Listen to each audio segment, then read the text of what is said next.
The study that you did with judges. They were given a case, women accused of prostitution. And the judges were asked to just set a bond, how much money, so that the defendant wouldn't be imprisoned until their trial. The judges were either reminded of death or not, and all we wanted to know is whether or not the decisions might change as a function of whether or not death is on your mind. In the control condition, the average bond was $50, and that's great because it was the average bond for that infraction throughout the town. So we're like, okay, that's an accurate baseline.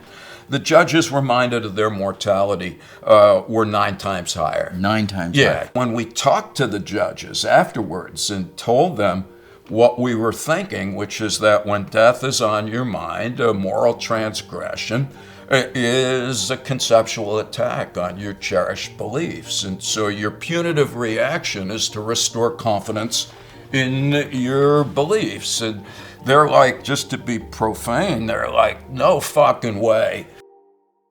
Hey everyone, today's conversation is focusing on the mind, the brain, we human beings, why we do what we do, and the kinds of things that motivate us in our life choices, and how that ultimately affects our own search for meaning and purpose. And I'm so pleased that I'm having this conversation with Professor Sheldon Solomon from Skidmore University. Thank you so much for being here and all the incredible work that you and your colleagues have done over the years, which I'd love to focus in on. But sort of as a framing, I might note that when I was an undergraduate, like I was a physics major, I did math and physics, but I took some psychology. I was just interested. And I took a course it was taught by David Buss. I don't know if you know him. Yeah. And it was called Human Motivation. It was actually Psychology and Social Relations 1040. I mean, it had an impact on me, so I actually remember the number. Yeah. And one of the assignments that we had was to come up with our own theory of human motivation. And I was playing around with this idea, that idea, the need for, pleasure and meeting all the necessities of survival and, all sorts of... But everything I came up with, I felt like it was just made up. Yeah. Until my sister, who was older than I was, psychology was her focus, she gave me a book called The Denial of Death by Ernest Becker. And when I read that book, all of a sudden I felt like this wasn't made up. This felt like it really mattered. And then from there I read Oswald Spengler, The Decline of the West. And all of a sudden I began to feel like maybe there is not only like a unified theory of physics, maybe there's a unified theory of how we humans behave. And so I know that Ernest Becker in his book has had a deep impact on you. Did you come upon it in a course, or was it serendipity, or like? Yeah, total accident. Really? Yeah, first of all, this is awesome to get to talk to you directly. David Buss, I go way back with him, and we had a lot of conversations about these ideas, and he resisted the point that you just made, because we found Becker's claims to be really broad and general. And we were taught as experimental psychologists to aim for broad theories. Darwin's got, evolution by natural selection. You got, Einstein equals MC squared, Newton, and so on. Anyway, to make a short story long, I got a job at Skidmore College. I was trying to teach a course in personality theory that I had no background in. I was looking for a book by Freud, and on the same shelf were 2 books right next to each other by Ernest Becker, who I had never heard of. So this was 1980.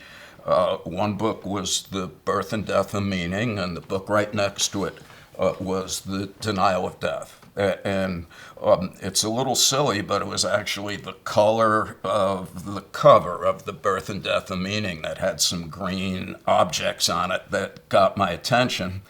And anyway, I yanked it out of the shelf, and in the first paragraph, he said, I want to understand why people do what they do. And I was like, yeah, me too. After getting a PhD bogged down with jargon and textbook stuff that I considered non-pharmacological interventions for insomnia, here's somebody just saying, why do we do what we're doing? And then moreover, he said, if we're going to figure this out, we need to be interdisciplinary. We need to have input from all disciplines, not only academic disciplines, but all sources. Let's see what the novelists are doing and everybody else. And then he's like, yeah, let's be very broad. Let's respectfully consider all of these ideas. But let's also note, and this was his second point, that you have a right to be wrong. Not all ideas are equally compelling, and we have to ultimately test them empirically. And I was like, yeah. Right. And then he was like an Enlightenment dude where he's like, and let's use these ideas to help enhance psychological well-being and foster social progress. You know, it sounded like the 1960s hippies, but I'm like, I like that. And then he was like, and I really think that any broad motivational theory of human affairs has to be grounded in an evolutionary framework. And so I was already in a single page extraordinarily interested.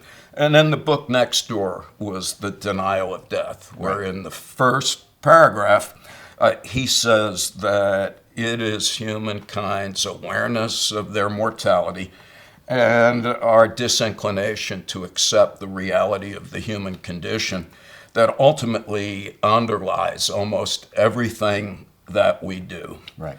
And then I was like, okay, wow. Finally, at the very least, that helped me understand my own personal experience. I've been disinclined to die since my grandmother died when I was 8 years old, which was the day that I realized that I would eventually be expired. Yeah. And so that's kind of what got us started. Yeah, it's interesting because for me, I had long wondered, why do I care about mathematical theorems? Yeah. Why do I care about laws of physics? I mean, yes, they're interesting, they're deep, they reveal some kind of underlying truth, but I couldn't quite grasp what was pulling me. Yeah. And when I read Becker's book, and as you say, his thesis, which we'll get into experiments that you've done to actually establish this to be true through data, but his thesis was that we know about our own death, we tremble in the face of it, and we seek to do things or hang on to things that in some cases or in some ways mitigate the terror of facing the abyss. And one of the ways we can do that, he says, is through symbolic immortality. Absolutely. And to me, a mathematical theorem, what could be more immortal than that, right? It's a fundamental truth that you've proven on the basis of certain assumptions, but once you prove a mathematical theorem, it's done. Yeah. If you didn't make a mistake, it's there for eternity in some sense. Over time. Yeah, and so what better way to have symbolic immortality than something that will last? And so it suddenly gave me a framework for understanding the very things that had driven me since I was a kid. So I was really hooked into that. And then as I began to think about it and read more, I realized that this idea that Becker was providing had a long history. Absolutely. In philosophical thought. I mean, you could take us through it, but you go back to Plato and Socrates. The point of living is to learn how to die, or you go forward. And the world's religions, as we should get into, in some sense, can be interpreted in this scheme. Kierkegaard, this notion that we are these trembling beings and we have to grab onto something that will allow us to go forward. And on this goes through history. And so what was special about Becker? Was he synthesizing, would you say, this whole history in some sense? Really well put. So in the introduction to The Denial of Death, and this really attracted my attention at the time, Becker said, we actually have enough truth. We're almost choking on truth. And that what's happened to us as academics is we've kind of become isolated in our disciplinary hideouts. He said, I want to go back and I want to point out that since antiquity, there's been a convergence. Religion, philosophy, art, and of course psychology is always the last one to catch up to these ideas. He said, I'm not proposing anything original. What I am hoping to do is to integrate and synthesize almost the history of Western thought with a touch of Eastern input, in order to come up with a haiku-like conception of what motivates human affairs. Yeah. And so with this framework to think about why we do what we do, the natural thing to distinguish it from just so stories. I mean, there's so many ideas that people have put forward, not just the ramblings of a college freshman trying to come up with ideas for why we do what we do, but, we seek art and beauty. We seek connection and relationship. We seek to be part of a communal group that allows us to survive more fully. And, there are all sorts of ways of thinking about human motivation and why we do what we do. When you encountered these ideas as an experimental psychologist, was your immediate thought of, can we bring this into the realm of empirical data? No, not at all. So, again, I appreciate these questions. We were just enchanted and enthralled by the simplicity of his central claims. And we found them to be very systematic. He was like, look, humans are similar to all other living things in that we're biologically predisposed to want to survive and reproduce. And, of course, that's the Darwin point. Yeah. And then he's like, but there's different ways that over billions of years, creatures have managed to survive over time. And the silly examples, the giraffe with the big neck, the turtles with the shells, the eagle with the eyesight. And then he's like, what about humans? And, we got some physical stuff, upright bipedalism, prehensile, binocular vision. And yet, he's kind of funny when he says, but we're not very big, we're not very fast, we're not very strong. So what do we got? And he's like, we got the uber social nature combined with the unbelievable capacity to think abstractly and symbolically to the point where we can imagine something that doesn't exist and make it happen. I just think that's so magic to look at pictures of Da Vinci drawing a helicopter and 500 years later, we're all moving around in it. And then he goes to Kierkegaard, and Kierkegaard's point was to be that aware, to be that sophisticated. Another component of that is self-awareness. And Kierkegaard is saying, we take it for granted, but a rose bush is here and doesn't know it. The raccoon's here, doesn't know it. We're here and we know it.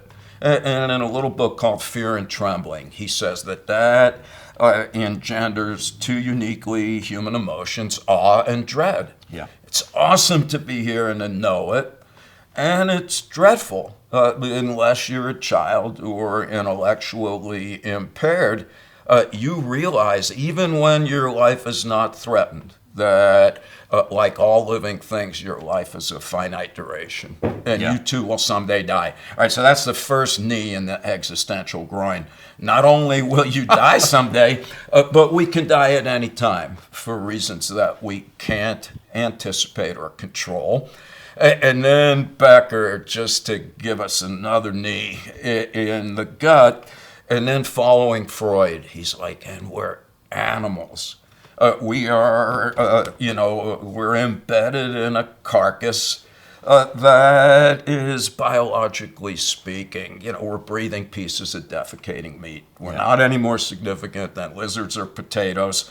And his point is that gives rise to potentially debilitating existential terror. He claims, he's like, if that's all we thought about, I'm going to die, I can walk outside and get hit by a comet, I'm a cold cut with an attitude, that I literally will be reduced to psychological rubble. Right. Yeah, and then he's like, to borrow from Woody Allen, he's like, yeah, but why aren't most of us just twitching blobs of psychological protoplasm, cowering under our chairs, groping for sedatives the size of sport utility vehicles?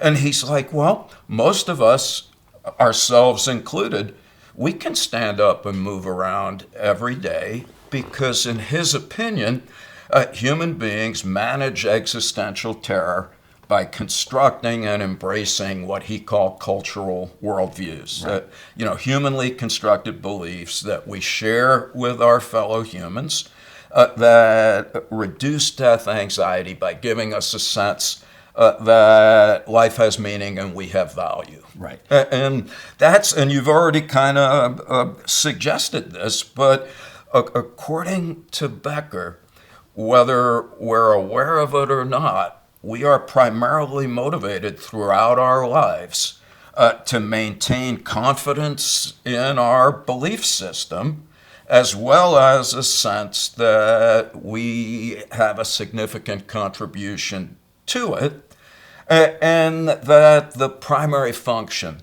of those motivational yearnings is to keep death anxiety at bay. Now, do you worry at all about that? Or now I suspect you don't, but back then, in the early days when encountering these ideas, if you were to explain this, as you have to many people, both through your lectures and through books, I actually do teach some of these ideas now, strangely enough, in my course at Columbia, on a physics course. There's a way in which I integrate these ideas.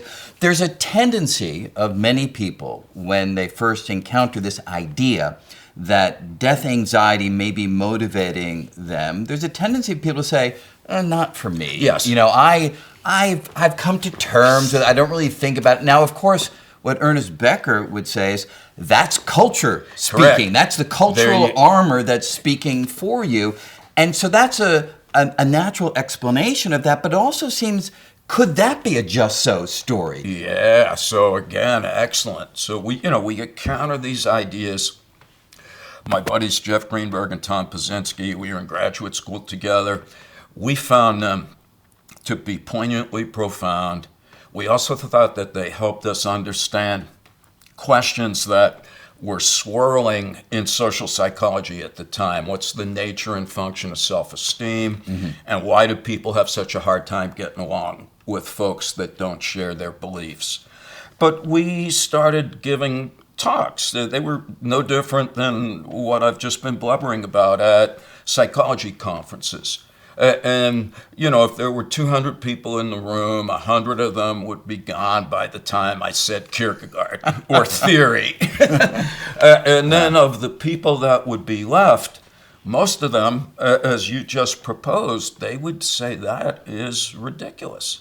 I'm not quivering with death anxiety. And of course, we were young and annoying, and we would say, well, according to Becker, that's because you're comfortably embedded in the cultural worldview to which you subscribe. So you're actually a great example of the veracity of these claims. That just made them more angry, more annoyed. Yeah, right. So we wrote a paper for the American Psychologist, which was supposed to be like our top journal. And it was just a paper saying, here's what Becker says. We think these are interesting and important ideas. It was rejected. We got one review, it was a single line. The reviewer said, I have no doubt that these ideas are of no interest to any psychologist whatsoever, alive or dead. And that's pretty definitive. And right. Jeff and Tom were like, oh, they don't like it. And I'm like, no, they're just being coy. So that same paper, we submitted to every psychology journal, and including like Parade Magazine, Good Housekeeping, and it took 8 years to publish. Really? And finally, after being rejected at the American Psychologist several times, we bumped into the editor at a conference. And he was very gracious, and he just said, look, these are interesting ideas, but in the 20th century, psychological science is based on empirical assessment of them. And I can't help but notice that you guys have PhDs in experimental social psychology. And so why not go about trying to do that? And that is kind of what redirected us. And so for the last 45 years of our professional lives, yeah, it was devoted to developing empirical paradigms that allow us to assess the merits of the So claims. I want to get to those ideas in just a moment, but I'm just wondering, did it surprise you that there was this resistance in the psychological community when, by contrast, Ernest Becker posthumously wins the Pulitzer Prize for the denial of death? But he couldn't get a job when he was alive, so that's the interesting notion. He got bounced from Syracuse to Berkeley, ended up at Simon Fraser. But I thought that, and again, correct me if I'm wrong, I thought part of that was he was kind of an activist. Yeah, he was, and and would not sort of toe the line. He would not for anybody. And I don't remember the details, but I think he was defending somebody. Yeah, Thomas Zaz at Syracuse, and then at Berkeley, I believe it was the Vietnam War. Okay. So yes, there were a lot of those concerns. He also didn't want to be pigeonholed into a single discipline. He's like, I teach in the anthropology department, but I'm going to expand the range of these ideas. But mainly, he just got caught in a moment. He did not do empirical work himself. And so here we were at a time where academically, empirical support for one's theoretical claims were deemed important. And what a lot of people said at the time was, there's no way you could ever provide empirical support for these ideas because he's insisting that most of these processes are fundamentally unconscious. So this is the same historically as the reaction to Freud a century before, where Watson is like, let's just study behavior. Right. But it's the same silliness. In other words, because you cannot observe or measure something at the moment doesn't mean that it cannot be done with the acquisition of new technology. Right. And that's where we were lucky. So it was at a time where there were a lot of paradigms from cognitive psychology as well as social psychology, and it made us realize that it was worth a shot. Right. So you started to develop ideas for testing, and I'm sure, I'd love to hear some. The one that I think encountered first, the study that I encountered first, and I don't. It's probably in some literature or some place where you and your collaborators, and it's Jeff Greenberg and Tom Kaczynski. That's right. The study that you did with judges. Good. Is this in Arizona or something like that? I'll leave it to you to describe. All right, I'll back up 1 second, Brian. So the first thing that we did, because we were like, how are we going to go about this? And we didn't honestly know. So we're sitting there saying, okay, we want to do studies, but how so? And my background in graduate school was just studying reactions to stress. And we did, physiological assessment, measuring skin conductance as an indication of sympathetic nervous system arousal and so on. And so we're like, okay, why don't we start with that paradigm? Because Becker argues he called self-esteem an anxiety buffer. And if you feel good about yourself, you can ward off the sense that my life has no meaning. And he's like, it buffers anxiety in general and about death in particular. So we're like, all right, let's give that a go. And we had done other studies where we manipulated self-esteem momentarily to either elevate it or leave it at its present level.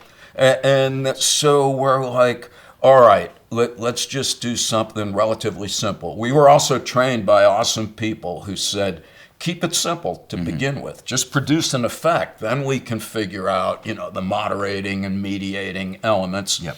So we did a very simple study, randomly divided people into two groups. We gave them what was bogus personality feedback, because we know that if you tell people, here's your horoscope, they tend to believe whatever you say. And we had worked on this. We got two different feedbacks. One, so people came in, they took personality questionnaires, and then we said, we analyzed them, and here's your assessment. One was a paragraph designed to momentarily elevate their self-esteem. The other one was to leave it as is. We had manipulation checks to confirm that that's the case. And then after either raising or leaving self-esteem alone, we did, in one of our experiments, people were hooked up to a physiograph machine and were measuring their skin conductance. And we told some of the people that for the next 90 seconds they were going to be watching some colored lights while we measure their arousal. We told other people that they would be receiving painful electrical shocks that, while not fatal, would be quite unpleasant. Right. And I know that sounds prior to ethics in the world, but it is an astonishingly effective manipulation of anxiety and arousal. Sure. And so basically what we found is that in the control condition, when self-esteem was left unaltered, the anticipation of a shock raised both self-reported anxiety as well as physiological arousal. However, when self-esteem was raised, anxiety and arousal were increased a tiny amount in response to expecting a shock, but nowhere near as much as when self-esteem was left alone. And so that was that effect has been, and all of the studies that we're talking about were replicated either directly or conceptually more than once. All right, back to your point though, about the judge study. Then we're like, all right, we're doing good. But now, how are we gonna test Becker's claim that our beliefs about reality are in part functionally constructed to minimize death anxiety? And here's where I'm blubbering a bit, but I think it's important that students and people in general realize that science doesn't happen like it's reported in textbooks, as you know. Yeah, it is often just a product of, we just got lucky. And I say that because we had a student, graduate student of Jeff's at the University of Arizona, and she happened to be in a social work course on death and dying. Oh. And she came into Jeff's office one day, and she's like, wow, look at this assignment we got. We were asked to write our own obituary as a way to foster acceptance of our finitude. And then she said, and look, they gave us these two questions. Write down your thoughts and feelings about dying. And I can't even remember the other one. But Jeff Greenberg, who's a brilliant methodologist, he said, you just changed everything. Let's use that as a manipulation to get people to momentarily think of their own mortality. Yeah. We called it mortality salience because you have to have jargon. And we couldn't have been more enthusiastic. And then on top of it, I believe the same woman, her boyfriend worked in the district attorney's office in Tucson. And that's what got us access to a sample of municipal court judges. Oh, wow. And so we're like, wow, This will be an awesome test because judges are taught to adjudicate the law in a uniform fashion and not to allow their own thoughts and feelings to impinge upon those decisions. Right. And so it was a relatively small sample, 30-something judges, I think. And so half of them, we reminded them that they were going to die. Through reading. Through reading. Question. Yeah, they're filling out questionnaires, and then right in the middle, the two open-ended questions. How do you feel about your own how do you death? feel about your own death? Yeah. In subsequent studies, we added control conditions where people would be asked similar questions about unpleasant stuff, but not fatal. I see. Yeah. Good. You're in a car accident. They had to chop your leg off. You got to have a tooth pulled, but they don't have anesthetic. Right. You failed the test. All unpleasant, but not fatal. In the first study, though, the judges were either reminded of death or not, and then they were given a case that was prototypical of Tucson at the time, and that was women accused of prostitution. And the judges were asked to just set a bond, how much money, so that the defendant wouldn't be imprisoned until their trial. And all we wanted to know is whether or not the decisions might change as a function of whether or not death is on your mind. Right. All right, so in the control condition, the average bond was $50, and that's great because it was the average bond for that infraction throughout the town. So we're like, okay, that's an accurate baseline. The judges reminded of their mortality were 9 times higher. 9 times Yeah, higher. you don't even, I call it the Tukey eyeball test. You don't even need statistics to know that that's not only statistically significant, but the practical implications of that are profound. Moreover, when we talked to the judges afterwards and told them what we were thinking, which is that when death is on your mind, a moral transgression is a conceptual attack on your cherished beliefs. And so your punitive reaction is to restore confidence in your beliefs. And they're like, just to be profane, they're like, no fucking way did your stupid little questionnaire Have any effect on it. anything. And again, that effect, increased punishment of moral transgression, has been replicated many times. Right. But then we wanted to show. But can I ask you one question on that before? Go. So, did you predict? In other words, when I read that study, I asked myself before looking at the result, A, is there going to be a difference or not? I have no idea. It was amazing that you found such a significant difference. But if I were to guess, I would have thought that the people reminded of their own death might have been more lenient. That would be my intuition, because I'm like, they realize that this transgression, prostitution, whatever, is so small against the large penalty that we all pay, which is that our lives are terminated, that they would have given, $5 as opposed to $50. So I'm totally wrong, obviously. But you are describing a set of conditions that should in principle result in the opposite effect. No, I believe it was Jeff who just said this is going to turn them into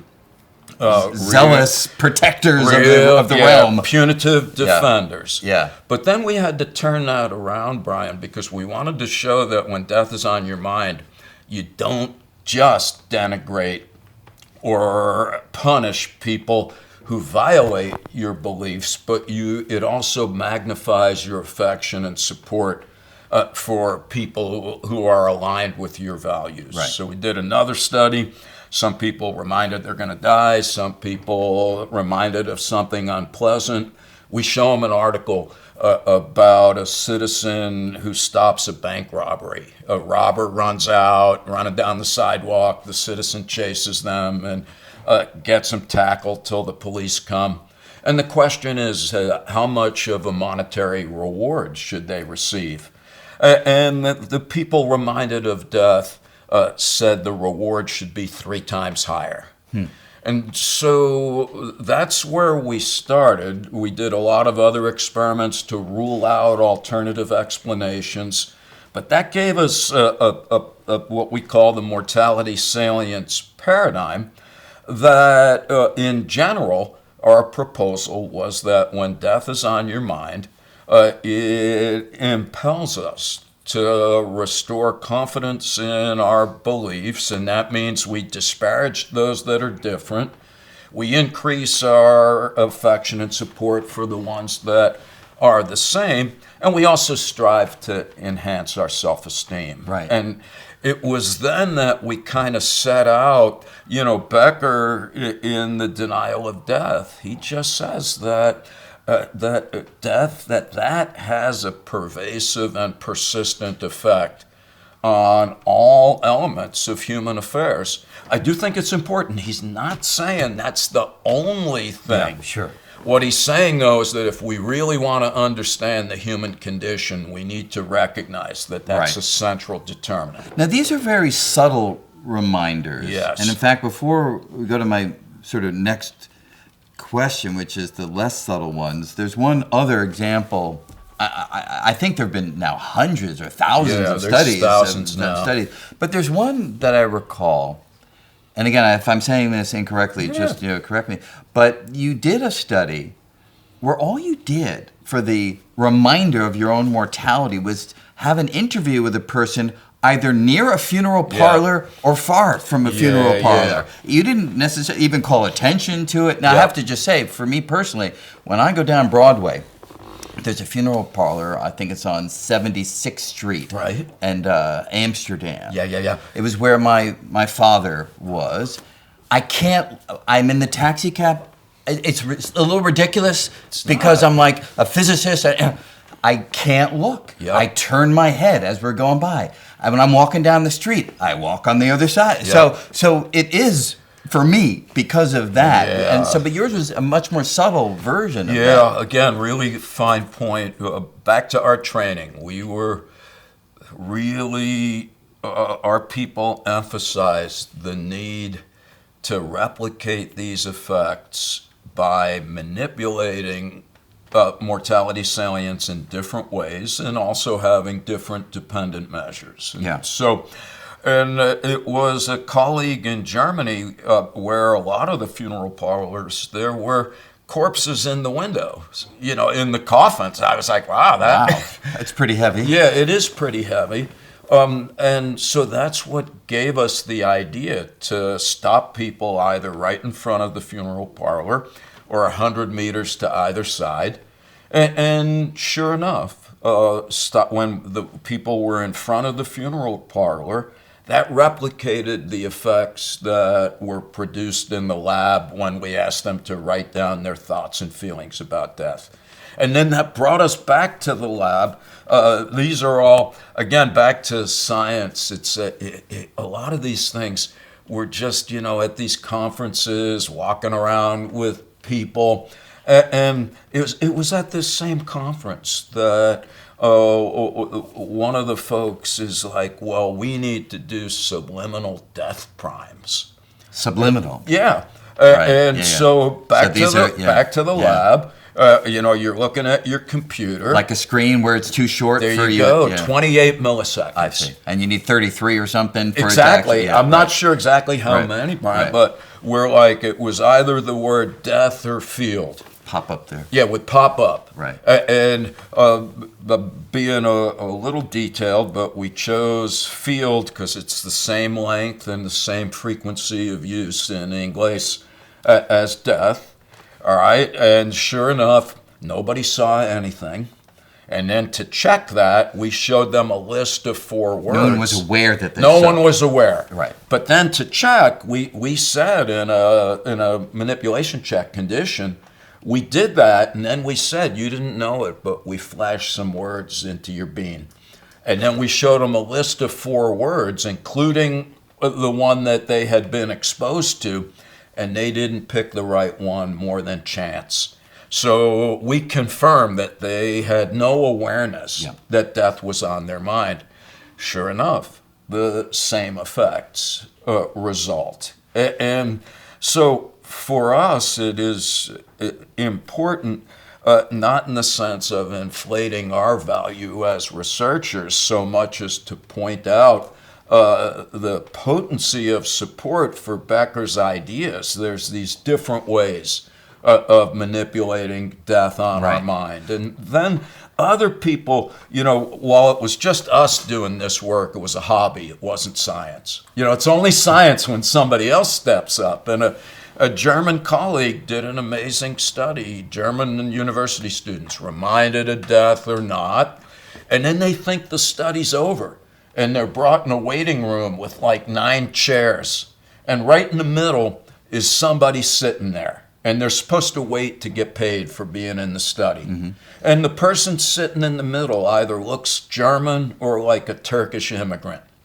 And the dependent measure is, where does the participant in the study sit? In the line of chairs, depending upon whether or not death is on their mind. So let me just predict. Go. So the idea is they're going to sit closer if it's German because... exactly. Yeah, right. Yeah. Right. And further away. And right. So, wow. And then we did other studies where we gave people opportunities to harm folks that are either similar or different. And the good news is no difference in harm in control conditions. However, when death is on your mind, you dislike people, you sit further away from them, and if you can hurt and harm them, that increases those efforts to be punitive. And so this sort of takes us, I guess, directly to out of the laboratory into the real world. Yeah. Right. So, we're talking Germany. Yeah. So do you find that this way of thinking about human nature, human motivation, gives some insight into the kinds of things that we have done? The gas chambers? Again, absolutely. What attracted us to Becker was his just unwavering commitment to comprehend what's actually happening. And our work, when we look at it now, we're like, well, basically, I always say I'm not really a scholar. I'm a dishwasher that read a few books, because we read The Denial of Death, and one of the first things he's writing about is why can't we get along with people who are different? He's like, wow, even the most benevolent glance at human history is not pleasant, right? It's one ongoing genocidal atrocity or the brutal subjugation of designated in-house inferiors. And his point was, again, disarmingly simple. He's like, look, if my beliefs serve to mitigate death anxiety, then the mere existence of somebody different is a threat, whether we're aware of it or not. If I believe God created the earth in 6 days before taking a break, in the South Pacific, there's groups that believe that the earth was created out of a coconut. Fulani in Mali, the earth was created out of a giant drop of milk. If the dairy or pina colada people are right, then the 6-day people have to be wrong. Right. And what Becker hypothesized, therefore, is that when death is on our mind and we encounter people who are different, we tend to belittle and dehumanize them. We tend to be motivated to impel them to dispose of their ideas and adopt theirs or ours instead. And if that doesn't work, just kill them, thus proving that our ideas are superior after all. And so that got us going on a line of inquiry, basic study. Christian students in the University of Arizona, reminded of death or not, and then asked to evaluate other students in the room who were very similar, except some reported that they came from Christian families, some reported that they came from Jewish families. All right, again, the great news, in the control condition, the evaluations of their fellow students did not vary as control means not reminded. Yes, let me be more specific. Yeah, so if they're reminded of something unpleasant but not fatal, they liked Jewish and Christian students equally. On the other hand, if they were reminded of death first, they liked Christians a lot more and Jewish people a lot less. And again, is it the same case with the judges that, I don't know if you do, but did you explain to the students, this seems to be what happened to you in this study? Do they say, oh, come on? No, no, so awesome. The students, and I also taught these ideas at a maximum security prison in New York when I first got to Skidmore. It was the academics that were like, no way. The prisoners are like, yeah, exactly. A lot of the students were really captivated by that prospect. And do you think, I mean, I guess for your own immortality project, the answer would be yes, but that's something we would come to. But do you think that this can and did and does, for people who understand it, have an effect on how people subsequently live? Or is that just hoping for too much? Yeah, good question, because it may be, and I say that because here I am at the end of my academic life, and people often say, well, you must be like Buddha in terms of your psychological equanimity after 45 years of doing this work. And I was like, yeah, that would be awesome, but I think it was 45 years of an intellectual... Death denial? Yeah. It was an intellectual effort to dodge actually having to be more directly engaged. I like to think that in the last 10 years or so that I've come around to that. But yeah. So anyway, that was kind of the first wave of stuff. Yeah. We did, and by the way, these studies, so this has nothing to do with Christianity. Basically. You're saying any religion. Yeah, anything. Right. And that's that basic finding. Death is on your mind. You love people similar. You hate people that are different. That's been replicated by independent scholars in like across 25 the world? countries. Is it in around 25 countries? Yeah, around the world. So, and is there any difference between one country and the effect may be there, but it's stronger in one? Yeah, I don't know yet. So this is a next generation. Science, it takes 50 years just to establish a finding. And now the real work, I think, as Thomas Kuhn put it. The paradigm shift? Yeah, paradigm shift. Yeah. And now normal science, it's like, let's find the conditions that determine these outcomes. We were basically just... we just wanted to demonstrate Becker's point, and that is that death matters. Right. And would you say that the community now has accepted these ideas, or do you get pushback from colleagues? Or? Yes and no. So I do think, our work, we call it terror management theory, is now in lots of textbooks. There's GRE questions about it. So in some ways, it has become part of psychological discourse. In other ways, there's another generation of scholars, and psychology is now in the midst of what they're calling a replication crisis. And some folks have argued that our studies are underpowered. Meaning that they weren't conducted with enough participants to draw valid conclusions. And so there's some... Isn't 1 over square root of n all that you sort of need to be... Right. So we think that's a little silly because no one has yet proposed alternative explanations for these findings, and other people have continued to replicate them.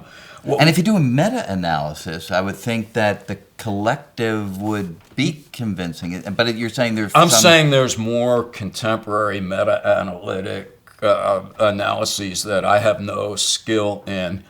And some of it suggests that what was claimed in earlier meta-analyses were moderate to strong effects might be reduced to smaller. And okay, that's a legitimate concern.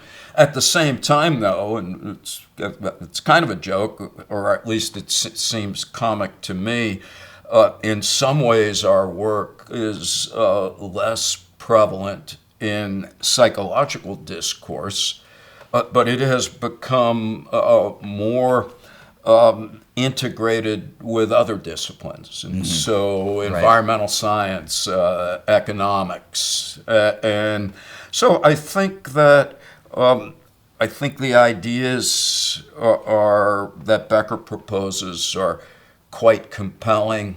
I think that they're now beginning to be disseminated. Yeah, I should say, look, the majority of the conversations that we have here are in physics or cosmology, quantum mechanics. Well, we do vary from that in a variety of ways, but this topic in particular, not only, as I mentioned early on, has affected me personally, it does affect my worldview as a physicist, because one of the things that fascinates me, and I wonder if it has any impact on you or thinking here, is it's not just that life is transient. It's not just that life is finite here on planet. It's not just human beings are going to die.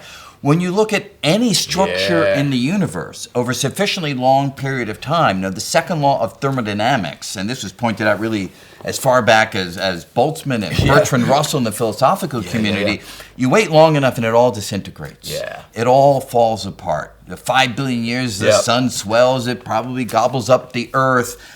In 10 to the 20 years, the Earth, if it survived, would spiral into the dead sun. 10 to the 30 years, stars will fall into their galaxy's central black hole. By 10 to the 38 years or something, matter probably disintegrates. And so, when you think about the finitude of human life within the context of a universe in which structure, organization itself is finite, to me, it all mirrors in a very deep and, to me, terrifying way. Yes, if you ask me personally, am I afraid of death?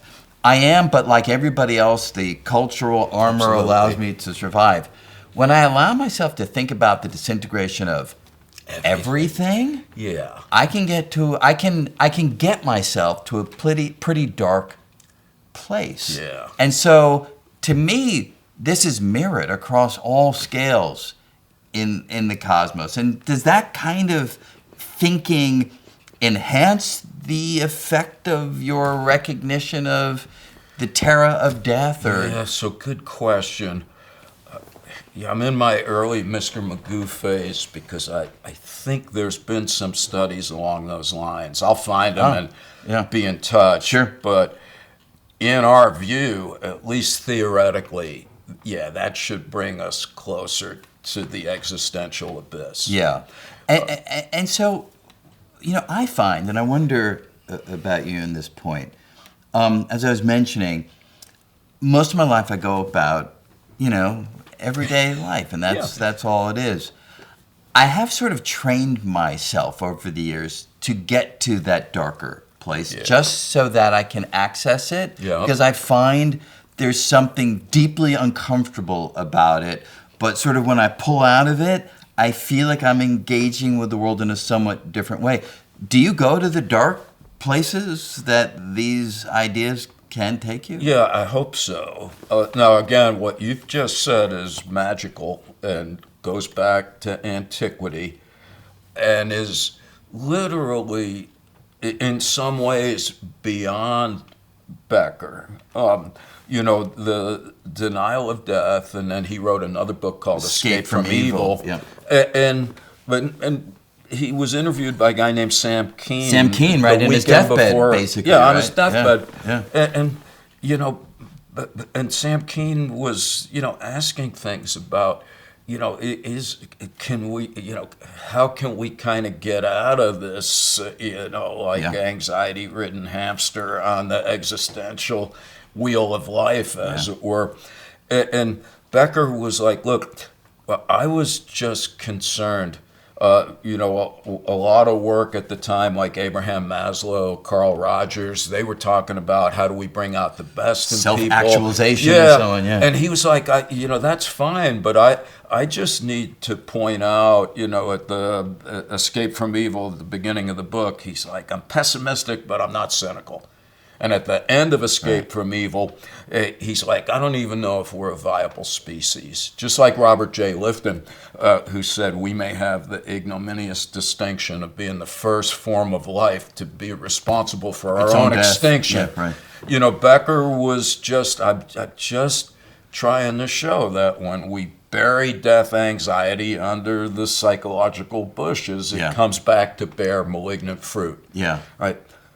But, when you go back to the beginning of time, as you have already mentioned, in most religious and philosophical traditions, back to Socrates, to philosophize is to learn how to die. Yeah. And then you have the monks in the Middle Ages doing their work with skulls like on the table. On their table. Right. And the argument is that there needs to be a mature and sustained engagement or confrontation with the reality of our own condition.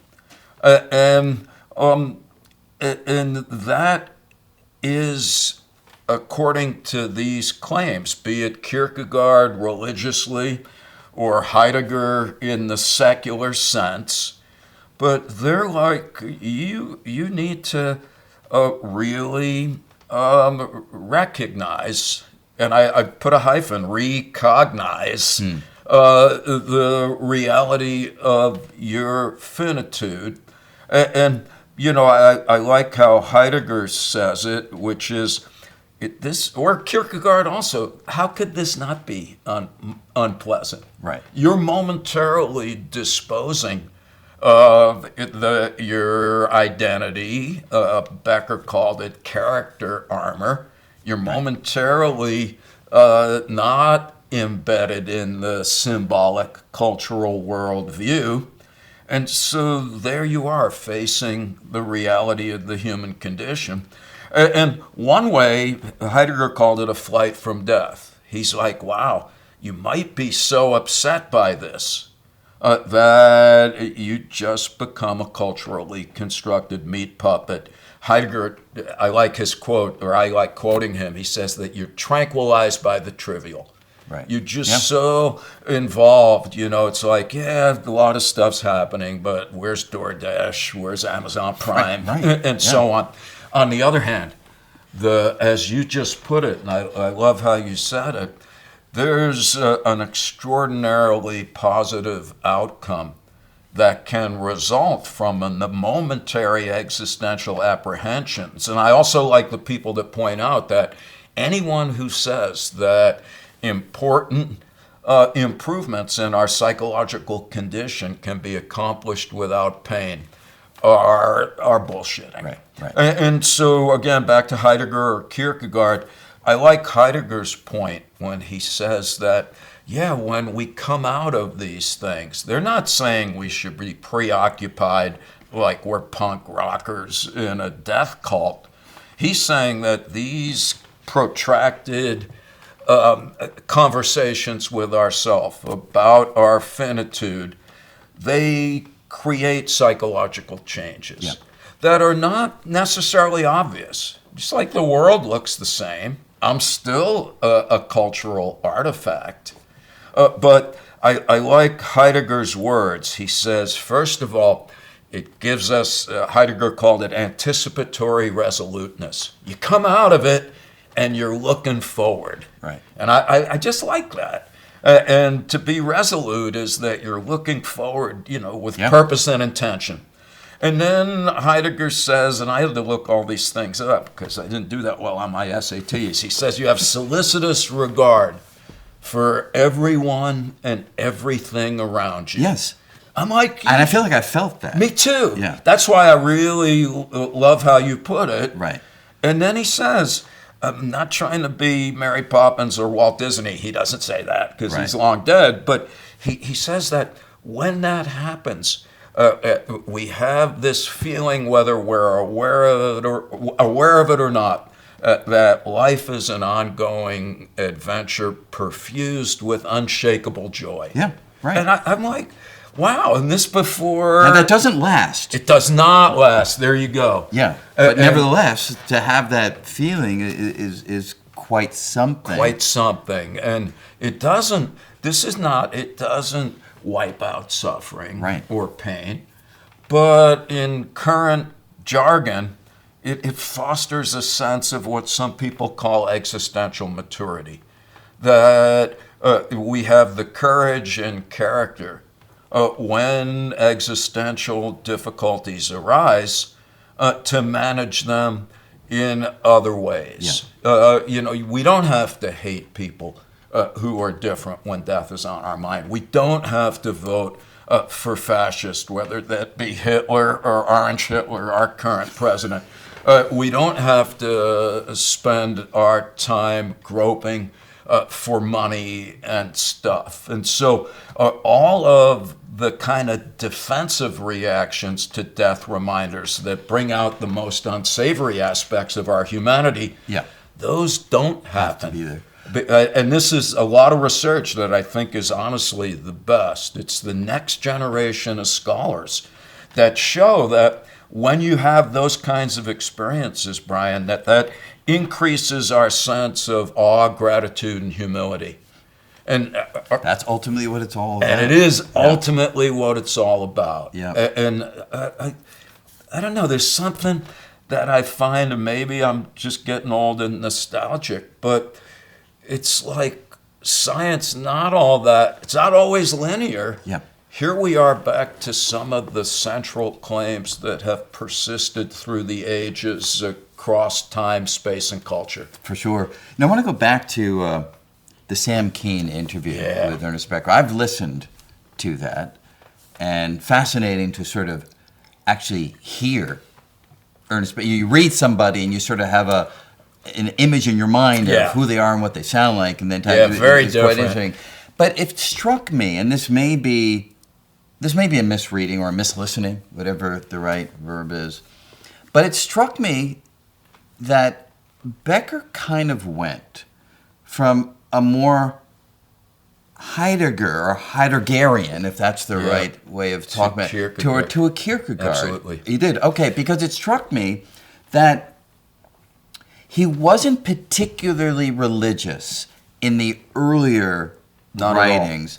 And it was not like he had a deathbed conversion. This wasn't Death of Ivan Ilyich at the end there or something, but it felt like his views on religion turned or shifted a bit toward the end.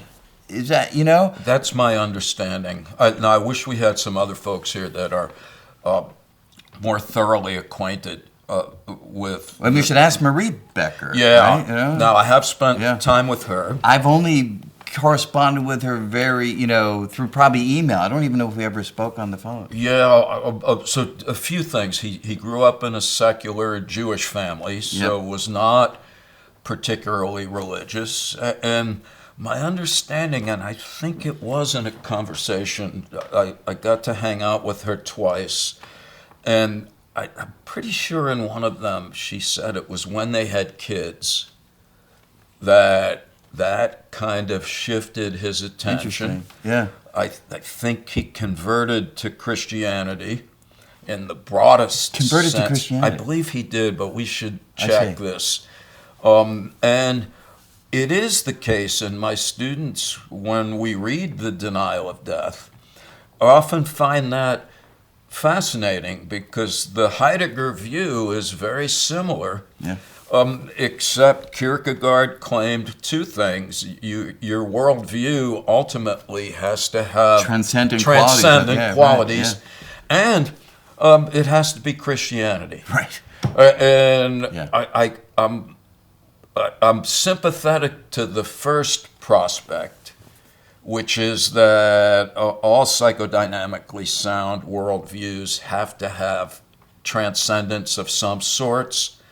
But I don't understand why one has to claim that only Christianity. Right. If we had Jordan Peterson here, sure, we would. He would be arguing quite forcefully. Yes, he would. Yes. And we would agree to disagree. Right. About that and other things, but that in particular. But can we go back then with that as a motivation? I mean, if you think about our early ancestors, I mean, there's all sorts of archaeological evidence, the burials at Sungir and other locations where you have the deceased being buried with incredibly elaborate grave goods. Yeah. Beads sewn into, with the teeth of various animals.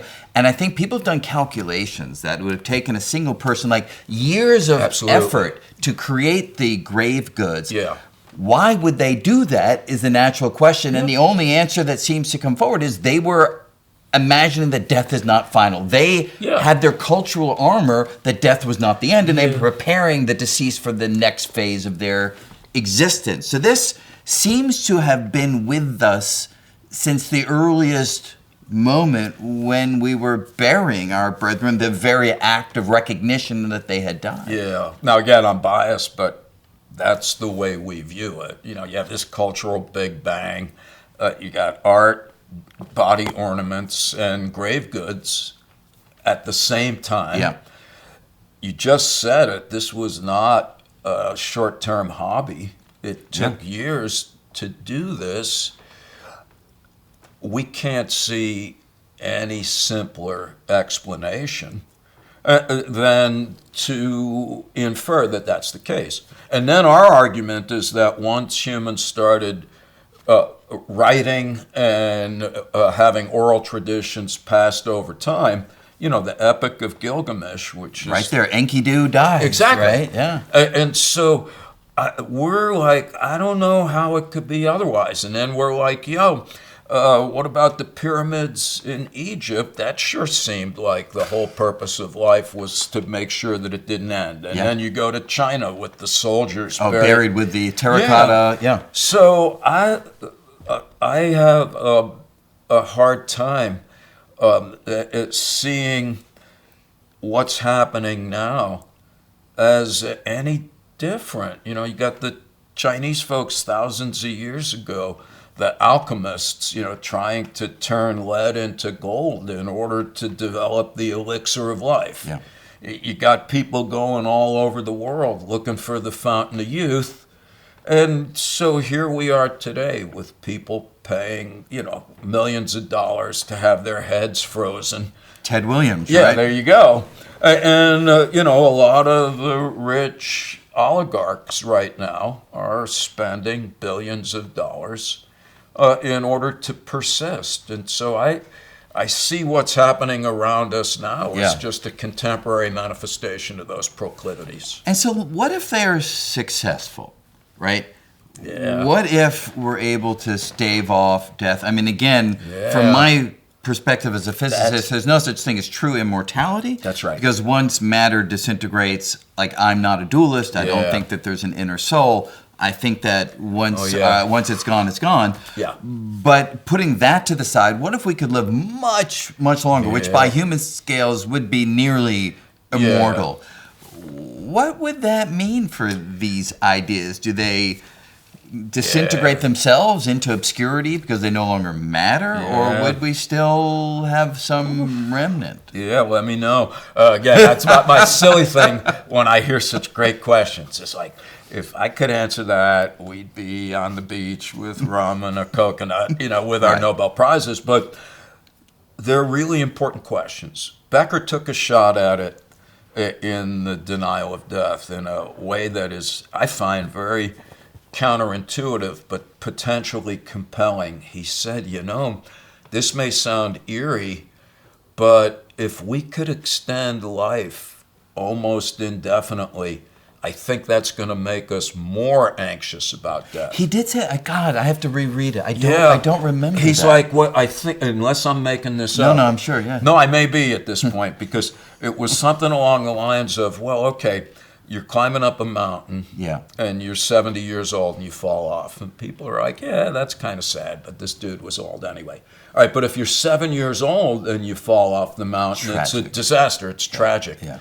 All right, but now let's say you expected to live 500,000 years and you're 7 years old. Oh my God. And fall off the mountain. Yeah. So one thing that he proposed was that it would make us more potentially anxious, because we may be able to get rid of death, but we're not going to be able to get rid of chance. Right. Unless, of course, you go even further, and now we're going into completely sci-fi land. That's correct. If you can upload your consciousness into Yeah. look, every system can crash though, right? So I guess Yeah, no there matter you what go. you do, there's some way in which you die. Right. Metaphorically, poetically, Yeah. some version No, of so that. there you go. Yeah. It's like, Yeah. oh, you might feel great if you don't have a Facebook page, but you are the Facebook page because Right. you've abandoned your body and you're on the site. Yeah, but when the power goes down, you're down. Right. All right, so that's one thing that these folks talk about. Then there's a philosopher, Martha Nussbaum. Yes. No. Sure. Really thoughtful. And she wrote a paper, and I'm always going to get this wrong. I think it's The Mortal Immortals or the other way around. But There's actually a short story by Borges, I think, which has effectively the same title. That's right. And what she points out, and I find this, again, compelling because I'm talking out of two sides of my face. I love being alive, and I am disinclined to die.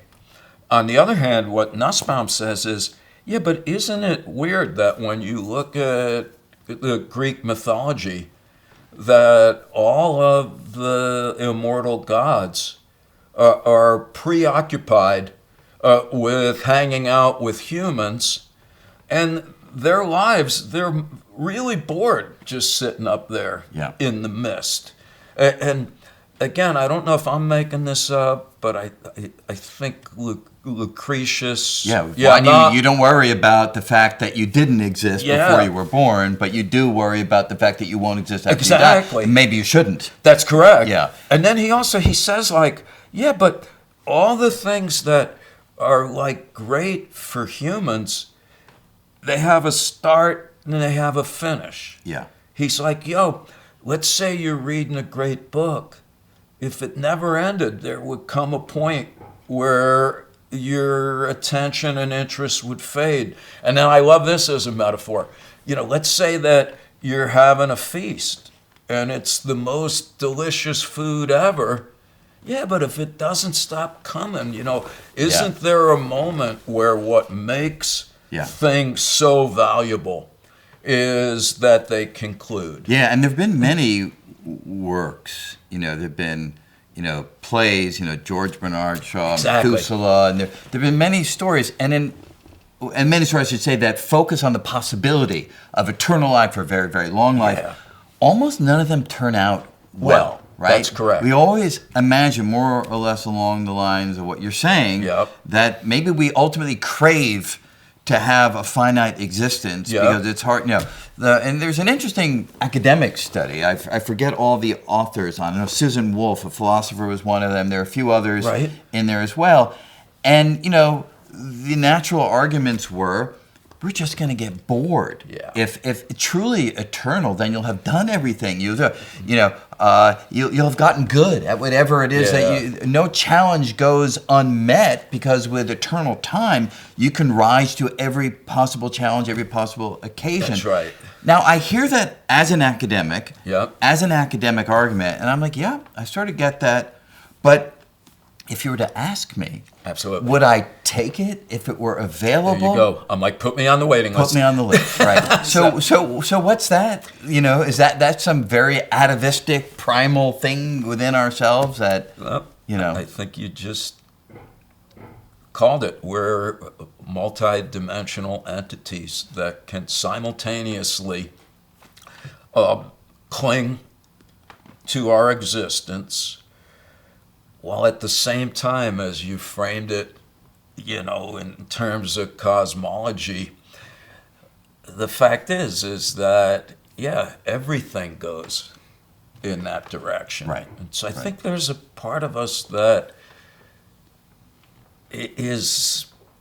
that's just embedded in us to a degree. On the other hand, then, like, you take Daniel Kahneman. Yeah. Right. And I knew him, but not well. We interact at gatherings and so forth. And I was really surprised to hear from other folks that he decided that the time was right. He'd sort of, I don't want to speak for him. I don't know for a fact, but the way people who knew him well describe it, he got to a point that he knew it was sort of downhill from there and didn't want to be on the tail end of things, so decided, I guess at roughly 90 or something, to have assisted suicide. Yeah, I mean, how does that strike you? Well, I read about it in the New York Times. So I think he and his wife went to Sweden or something, yeah, and or Switzerland. One of yes, the, yeah, one of it may have been Yeah. Switzerland, Yeah. but I mean, my anecdote is I admire him a great deal. That was our biggest moment. We got a little plaque 20 years ago by the American Psychological Association for doing this work. You know, of course, we're like really proud. And sitting next to us is Daniel Kahneman, who had just won a Nobel Prize. And what was awesome, just a kind, thoughtful, and he was somewhat aware of our work. Yeah. And we did some emailing back and forth, and he was just, this is what you guys are up to. He thought was consequential, which has nothing to do with what you asked, except that fast forward to the time where he decided to voluntarily conclude his own existence. I see it as a thoughtful decision that is a representation of existential maturity. Now, Right. Again, I hope I'm not messing up the details, but I don't think that they had kids. I think That I don't know. Yeah. Yeah, if I'm wrong, then I think somebody they will did tell. though, because I seem to recall that he visited with grandchildren. Yeah, so maybe I'm Yeah. wrong here, but Yeah. I just think they were like, well, we've had a great life. We're kind of declining now. And kids or not, they were just, hey, there is nothing cowardly or immature about these decisions. And my understanding is that there's a lot of cultures historically where that's quite common. Yeah, right. And so when you think of your own life in the context of these ideas that are both academic and abstract, but also real and demonstrated and applied, do you feel that your life has been in part defined by an immortality project, like trying to, your work, obviously. Let's say this work continues and is really established to be a key part of human nature, does that fill you with a sense of symbolic immortality because the ideas spread and can have impact long after you're no longer here? Yeah, so honestly, sure. And when Tom and Jeff and I hang out, we're like, it's nice that we're, quote, successful as academics, but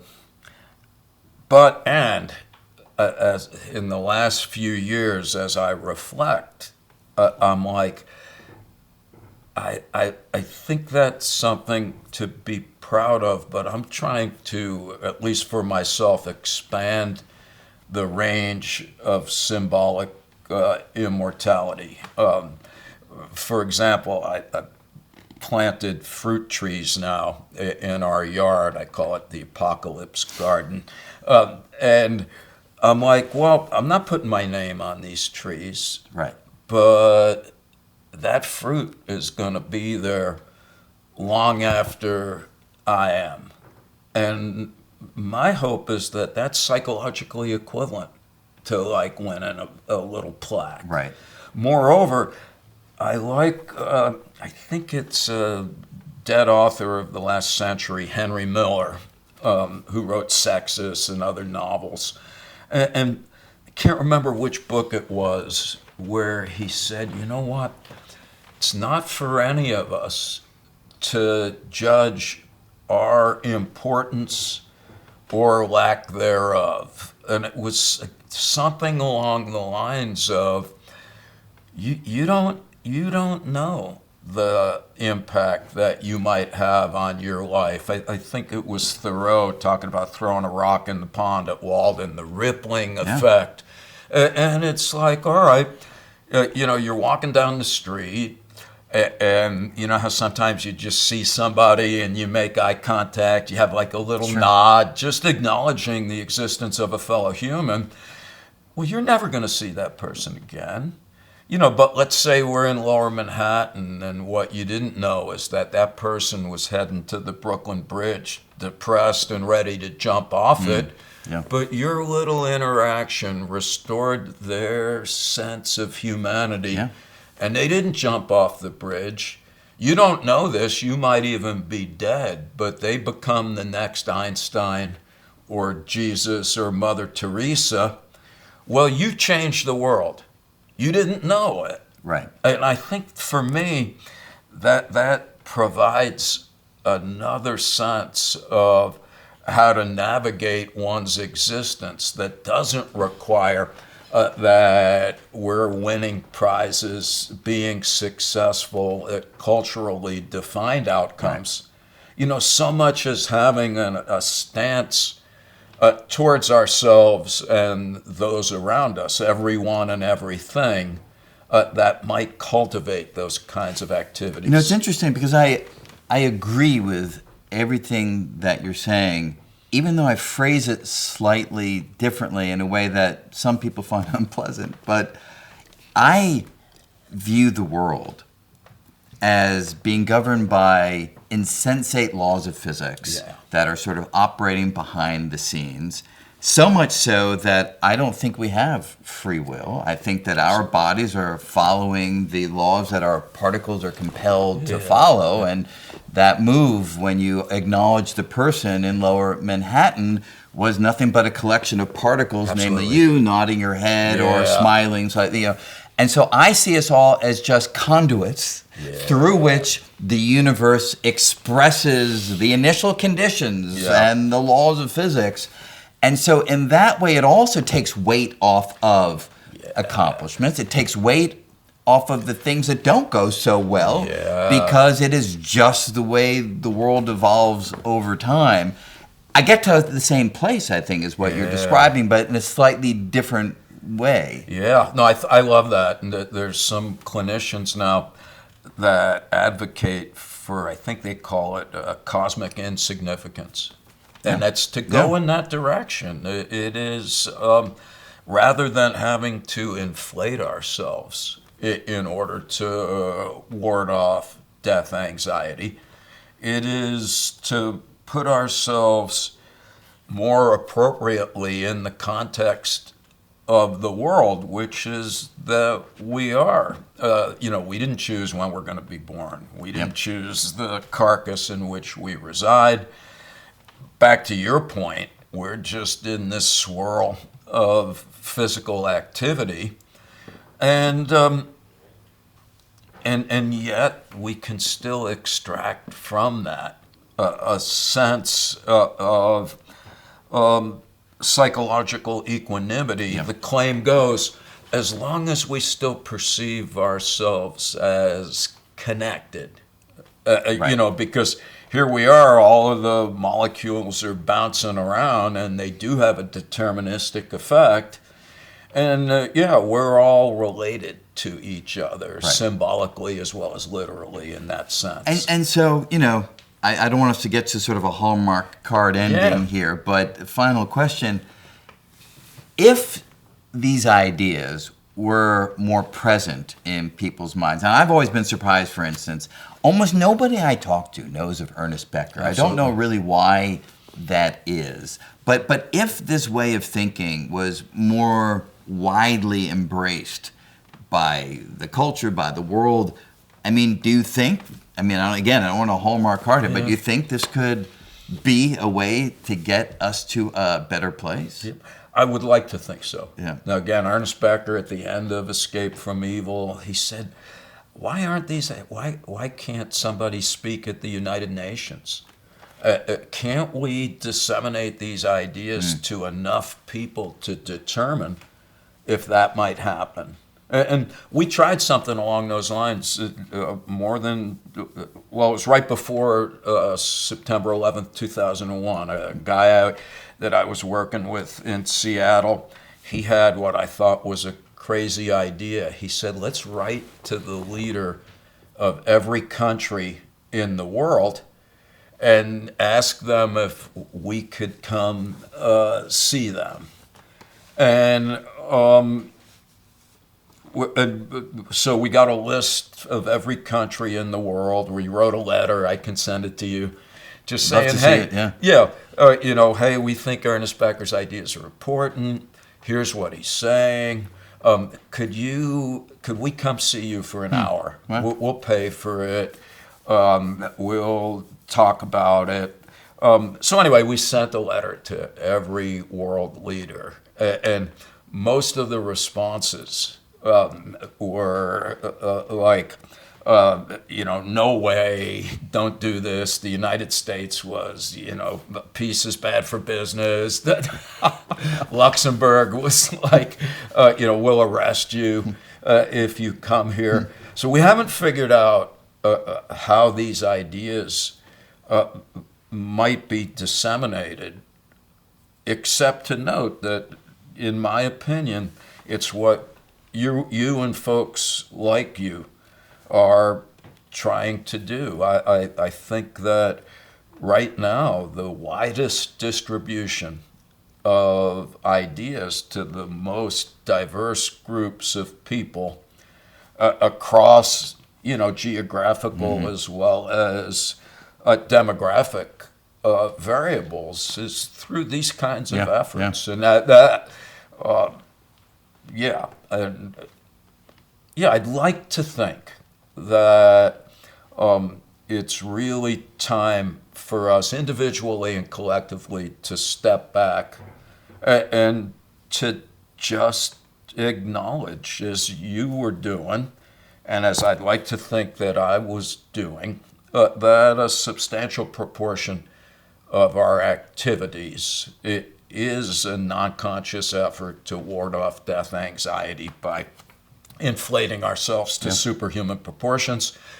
That in turn can be overcome by the thorough contemplation of reality and the emotional changes that result thereafter. Yeah, no, I totally agree. Sheldon, thank you so much. Thank you for joining us. This was great. Thank you.